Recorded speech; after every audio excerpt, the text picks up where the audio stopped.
Welcome to Secure Freedom Radio. This is Frank Gaffney, your host and guide for an intelligence briefing on the war for the free world.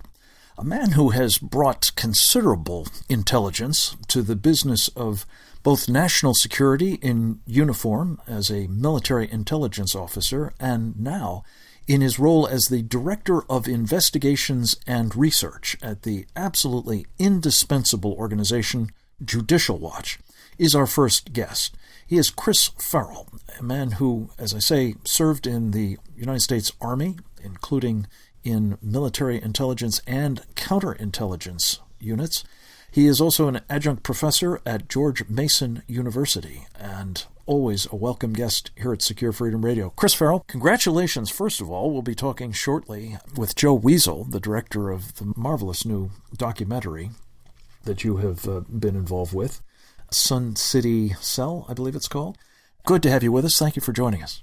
Great to be with you, Frank. Maybe just for starters, Chris, remind us of the lawsuit that you had filed in connection with Freedom of Information Act requests concerning Hillary Clinton's email server, which it turned out was stashed in her home, not on government property.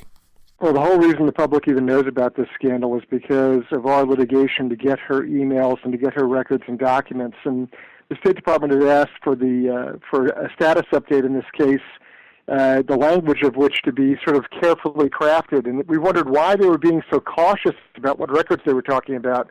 And it turns out that they begrudgingly admitted that they hadn't searched the whole universe of documents, and that was Hillary's email. So after the case was closed, we had to go back into court and ask for the judge to reopen the case, which is absolutely extraordinary.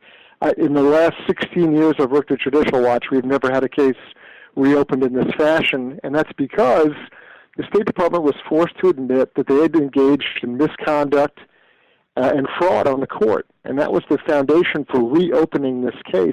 It's very extraordinary.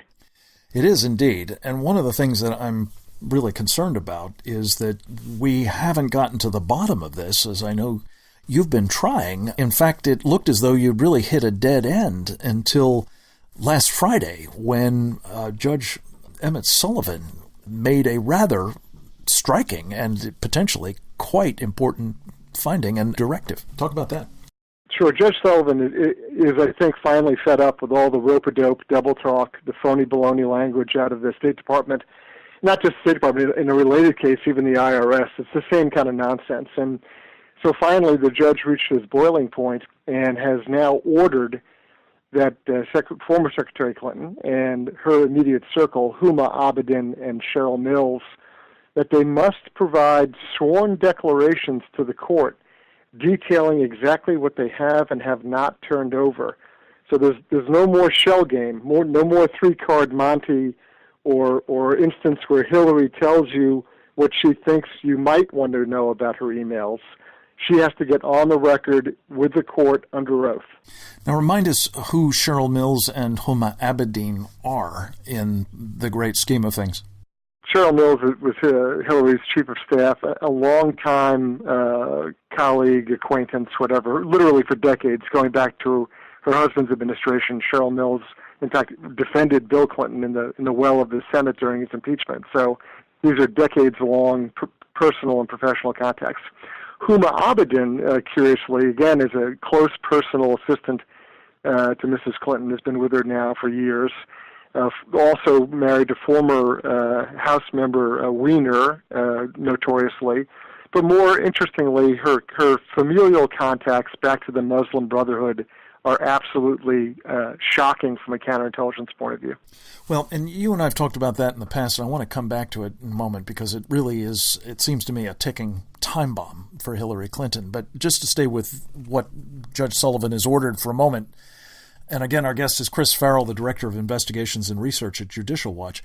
Chris, the disposition of these emails has been said to be something that has been affected, shall we say, by Hillary Clinton's destruction of the emails that she claimed just dealt with her yoga classes and her dinner appointments, and some of the emails that have come to light so far involving Huma Abedin, in fact, talk about yoga class scheduling and where to dine and that sort of thing.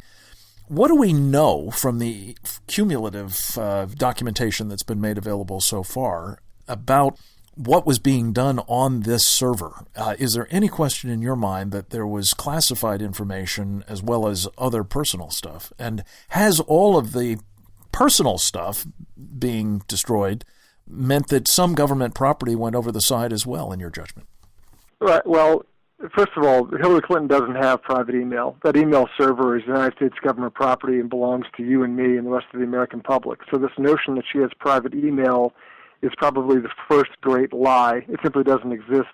And all of her comments and statements subsequent to the disclosure of this email server have just been sort of compounded lies.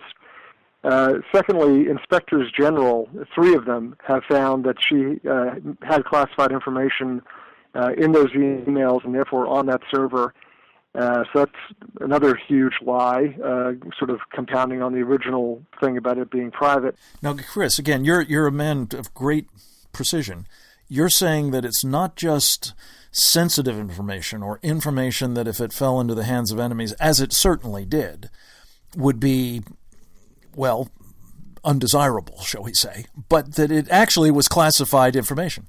At minimum secret, maybe even some compartmented information at that level. It's hard to tell because we don't have the ability to examine it. But inspectors general from the intelligence community and State Department, they have opined and provided a referral to the Justice Department concerning this. So that eliminates any doubt or what's the meaning of is kind of routine that the Clintons specialize in. And what was the nature of that referral? Is it a criminal investigation that they're asking for? It's a little unclear after all the toing and froing by the New York Times on the subject. Yeah, well, the Clinton campaign browbeat the New York Times into submission, but they're trying to say that it wasn't a criminal referral. But they say, oh, no, it's a counterintelligence referral. Well, a counterintelligence referral is a criminal referral, right? It's a national security crime. It has to do with espionage, which is a crime. So whether the espionage is conducted by Gussifer the hacker who published Hillary's emails first in the newspaper, or whether it's the Communist Chinese or the Russian FSB, it really doesn't matter. Her emails were unsecured, and they contain classified information. And have done almost certainly material harm to this country as a result. Chris, let's come back to Huma Abedin. Part of that material harm, assuredly, has been as a result of having in her most intimate circle a woman with close personal and family ties to an organization that has as its purpose our destruction from within by our own hands, as they put it in their so-called explanatory memorandum. Give us just a quick flavor as a counterintelligence professional. What are the stakes here in terms of Huma Abedin? The question for security clearance is always foreign contact and control. Right? Those are issues where any American seeking to get a security clearance, look, people have foreign relatives, and not all of them are wonderful. And there's always this question or issue of foreign contact and control, particularly with respect to family members. And when you have Huma Abedin's mother, father, and brother, all with solid lines. And sister. Correct. All with solid lines, not dash lines. Solid lines, back to the Muslim Brotherhood. The average citizen, in general, and she herself, Chris. Forgive me for interrupting, but she herself. Yeah. But all of these issues with these ties, foreign contact and control, back to the Muslim Brotherhood. At a minimum, it is the subject of a rights warning, subject interview, probably with polygraph examination, and some very strict scrutiny of what exactly is going on here. And that's being generous. Just at face value, it would be a disqualification. Presumably, nothing along those lines was done with Hillary Clinton's Deputy Chief of Staff, Huma Abedin. Chris Farrell, this is only the beginning of this conversation. Needless to say, we're looking forward to seeing what they turn over on the 7th, as I know you are, and we look forward to your analysis of it and the superb work that you and your colleagues are doing at Judicial Watch. Keep it up and come back to us again, if you would, very soon. Next up, we'll be talking with Joe Weasel, the director of a marvelous new film produced in conjunction with the great work of Judicial Watch, Sun City Cell. That and more straight ahead.